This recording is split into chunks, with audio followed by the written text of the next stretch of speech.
Okay, first of all, thank you for coming on the trip. I'm headed to McAllen, Texas on the southern border. I'm going to, I think, be conferring with Secretary Nielsen, certainly with her staff down there. I'm assuming that she'll be able to get away from Washington. She's got obviously a lot going on there. But also General Shaughnessy, our NORTHCOM commander, will meet me down there as well. He was previously scheduled to be there, so this all lined up pretty well. I want to see how the troops are doing who have been deployed in support of the Department of Homeland Security and the Customs and Border Patrol agents on the border. Border security is part of national security. Our units are in a position to enable the Border Patrol's law enforcement operations. We determined that the mission was absolutely legal, and this was also reviewed by Department of Justice lawyers. It's obviously a moral and ethical mission to support our Border Patrolmen. There's nothing new under the sun. I would put this in a little historic context. I think many of you are aware that President Wilson, 100 years ago, a little over 100 years ago, deployed the U.S. Army to the southwest border. That's over a century ago. The threat then was Pancho Villa's troops, a revolutionary raiding across the border into the United States, New Mexico in 1916. And there's a more recent history of DoD support on the border. It spans 4 administrations of both political parties. During President Clinton's administration, from 1994 to 1995, the National Guard and several hundred active duty personnel, military personnel, were assigned to assist law enforcement. They manned observation posts, and they moved cargo and vehicle down there to support their effort. And they also did cargo and vehicle inspections at the border and did aircraft surveillance for counter-narcotics efforts. Under President Bush, it was an operation called Operation Jump Start. And that was from 2006 to 2008 and involved about 6,000 National Guardsmen down on the border. Under President Obama, we had Operation Phalanx.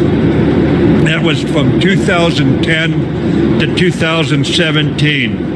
It involved about around 1,200 National Guardsmen. That was the longest period, by the way, of U.S. military support for the border. It was during the previous administration under President Obama. Under President Trump, under Guardian support, this year we've had 2,100 National Guardsmen training down on the border. And in October, Secretary Nielsen, the Secretary of the Department of Homeland Security, requested DoD support in addition to the National Guard.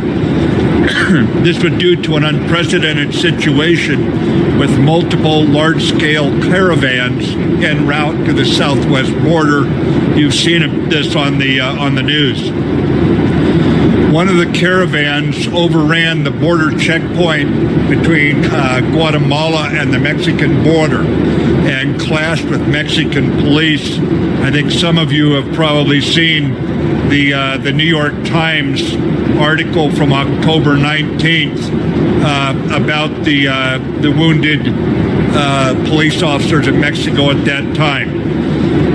So today, where are we at? The Department of Homeland Security remains in the lead. NORTHCOM, U.S. Northern Command, under General Shaughnessy, is in support of DHS and the Customs and Border Police law enforcement efforts. We are providing planning and engineering support, equipment, transportation support, and temporary housing for Customs and Border Patrol personnel and their medical teams. I think we also have medical teams on the border supplementing the Border Patrol's medical teams. The DoD, the Department of Defense missions, do not involve military personnel at this time directly participating in any law enforcement. Now, coming into direct contact with migrants. I would just note my full confidence in General O'Shaughnessy and his NORTHCOM team. The troops who are deployed under Army North are very highly disciplined, and the only personnel there actually carrying weapons, since the engineers are engaged in putting in barriers, barbed wire, Jersey barriers that permit the Border Patrol to maintain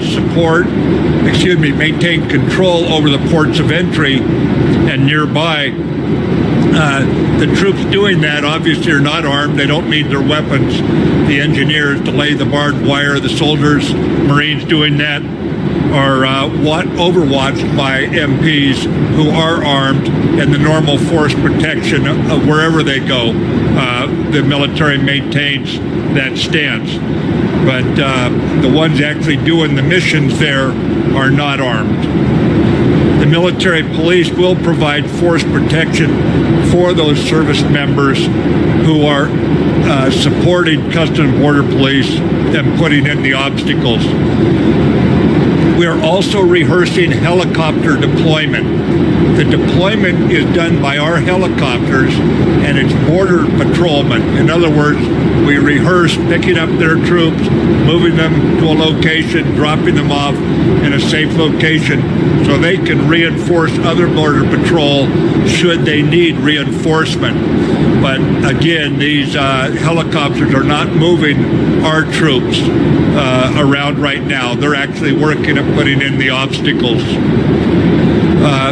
As of 13 November, this is the number as of last night I received, about 5,900 troops are deployed to support the Border Patrol. That number will fluctuate as units deploy. Other units, when they get done with their mission, will go back to home station. So that number, you'll see it going up and down, and we'll just keep you informed on a daily basis of what it is. I anticipate right now it could go around 7,000, although I'd prefer to say that we'll just keep you updated daily with how many troops are there, then you have an accurate number. So that's what I'm doing down on the border. I will tell you that going around the world a little bit, our troops engaged in supporting the Defeat ISIS fight, continue that fight in both the Middle Euphrates River Valley, but also the interdiction efforts to try to pick them up in various other locations as they maneuver, as the ISIS troops try to escape, as they try to reconcentrate. And the Iraqi security forces, with our support, are equally engaged in that fight in Iraq. As you know, they've collapsed the geographic caliphate there. But as we have told you for many, many months, over a year now, the fight goes on as they splinter into smaller groups, and we continue to hunt them down there. I think that's enough right now, because your questions are probably on the border. So why don't we go to Q&A on the record here? Phil, why don't we start with you? Okay, well, a few questions. First, I know that you said you were keeping track of the costs. We've seen estimates that this could cost, $200 million. Yeah. Is that over the top? Is that too much? Is it going to be less than that? Yeah. The question is about the cost of the support to Customs and Border Patrol.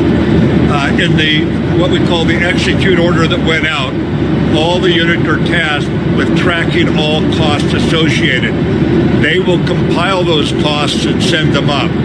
Now, to the engineer battalion or to the helicopter company or squadron that deployed, we have not received those costs. So we can estimate costs all we want. I'd prefer to give you real costs. Right now, I can't give that to you. It's the cost of deploying them. It's the cost of transferring their equipment to the border. It's fuel costs. It's all those kind of costs.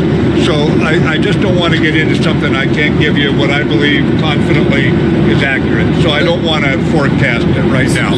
So you don't think it's going to be? I mean, you can't even say in a ballpark hundreds of millions, tens of millions. I honestly don't want to say right now. They will report it to me. I've been very busy on the decisions that need to be made now. I know what information I'm getting is not anywhere near right, and I'm not going to pull other people off other issues to try to forecast costs when I believe very quickly we'll know the real cost. So we'll keep you posted as the real costs come in. I would tell you that because there's another cost that everyone wants to know, and that is this costing us readiness? It's been interesting. Oops, sorry about that, Mark. It's been interesting to see the feedback, I would say, from the captains, lieutenant colonels, and senior NCOs. One of them, the report came into me. They said, we were not anticipating this. We received the warning order. We got the execute order. We had to deploy to a non-traditional mission away from home station. These are all the same things we would do if we were deploying anywhere in the world. And he said right now, we're deployed, we're living out of tents. He said this is actually very good training because they're rehearsing everything they would do in a real deployment elsewhere in the world. So had I put myself in his shoes, I could have anticipated that. But in fact, in terms of readiness, it's actually, I believe, so far improving our readiness for deployment, for making certain our procedures for mount out are correct, that we know how to get stuff on board aircraft for movement. So far, that cost has not been borne out. It's actually a help in us. Go ahead, Moshe. So I have a question about the name of the mission has changed. The what? The name of the physical name of the mission has changed. Could you kind of talk us through why? The question is, the name of the mission has changed. When the name of the mission first came in, I had given instructions. I do not want to put this mission in some arcane military terms. If what we're doing is laying wire, don't talk about implementing a barrier plan. That's what we do in training. I want to talk to the American people because this is a highly politically visible issue, and I want you to tell them what we're doing. I want you to tell them we are operating in support of customs or of border police. Do not say we're supporting a federal agency. Tell them what we're doing.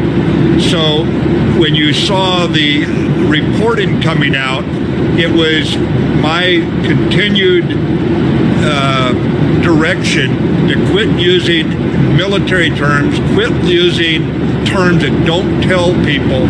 Yeah, I got it.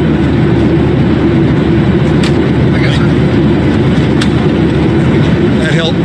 All right. No sweat, Paul. Quit using terms that mean a lot to us and are subject to misinterpretation by people not trained at Fort Leavenworth and Command and Staff College. That's all I changed, okay? And that's the reason for anything that you see as we try to talk about.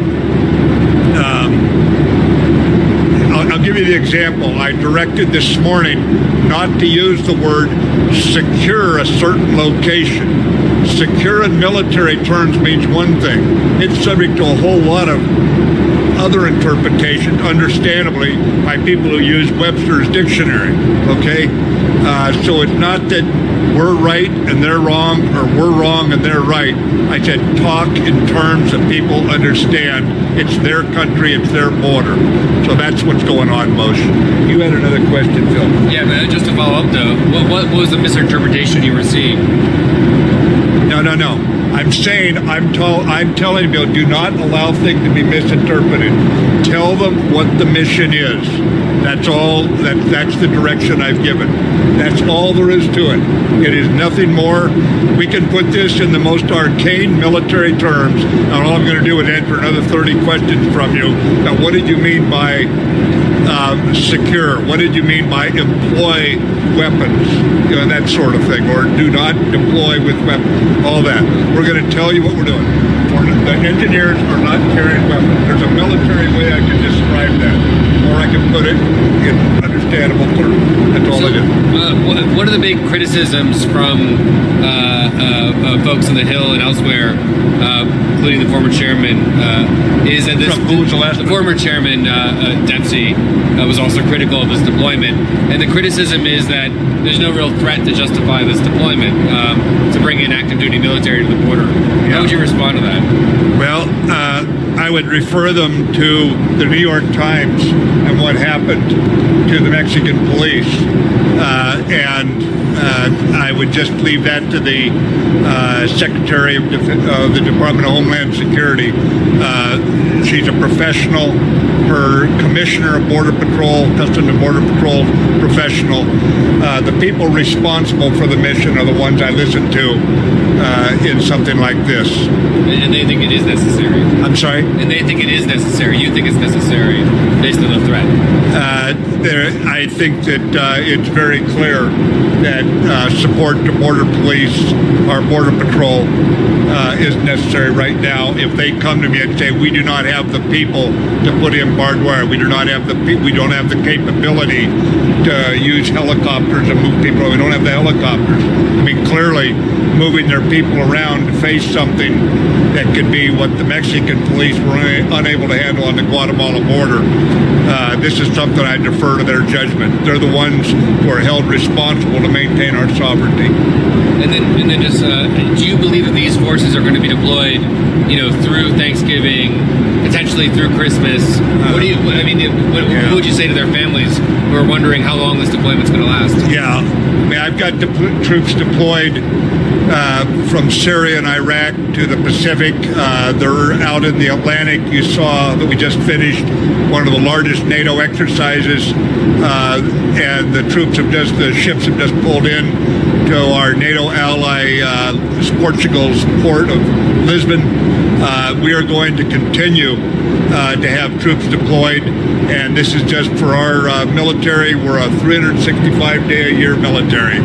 Rain or shine, light or dark, cold weather or hot weather, we have an all-weather force that's on duty 24/7. Drive around the Pentagon on Thanksgiving Day and look at the number of cars in the parking lot of people who work right through the holidays. Some of you were with me when we were at Guantanamo Bay last Thanksgiving time frame. Troops are down there. Kind of all I can say to the American people, welcome to your military. It's on duty. Moshe, you had a question. There was some reporting last week that the Pentagon rejected a query that the troops basically would do crowd control at the border. Could you kind of shed light on some of that reporting that came out? Yeah, Moshe. Right now, the only thing we've been asked for is to put in obstacles, provide transportation, and to provide housing for border. They've had to move a number of border patrol people in a position where they just didn't, they moved them from other places. So obstacle emplacement, transportation, helicopters, basically, and some C-130s that would move larger number of troops longer distances. For example, we had to move them from Texas, where I'll be today, to Arizona or something like that. We've been asked for nothing more right now, so I prefer to stay with what we've been asked for, what we're doing about it. If we get something new, obviously we'll brief you on where we're at on it. And one of the reasons I maintain daily communication with the Secretary of the Department of Homeland Security is to make certain we're hearing how they read, the ones responsible, how they read the border situation and the security on the border. So right now, that's what we're doing, that mission. Another question, then we'll go off the record. We think we can talk a little more. And you can always answer this again when we get after your briefings and all that. But there has been some questions about, given the changing direction of the caravans, whether or not you might consider, different weighted deployments. Maybe you're heavy in Texas and light in California. Oh yeah, actually, right now what we're doing, they have defined what they need in each area. So we've deployed troops to each of the ports of entry that they've said they want addressed. I would anticipate with what we've been asked to do so far, probably within a week to 10 days, we'll have done what's needed. Now, of course, it's a dynamic situation. There'll be new requests coming in. But we can move the troops back and forth. Right now, because we're just putting in the obstacles, I'm 100% confident we have the number of troops at each of those ports of entry to complete what we've been asked to do prior to the arrival of the large caravans, wherever they choose to go, for right now. Thank you. Okay, well, let's go off the record here.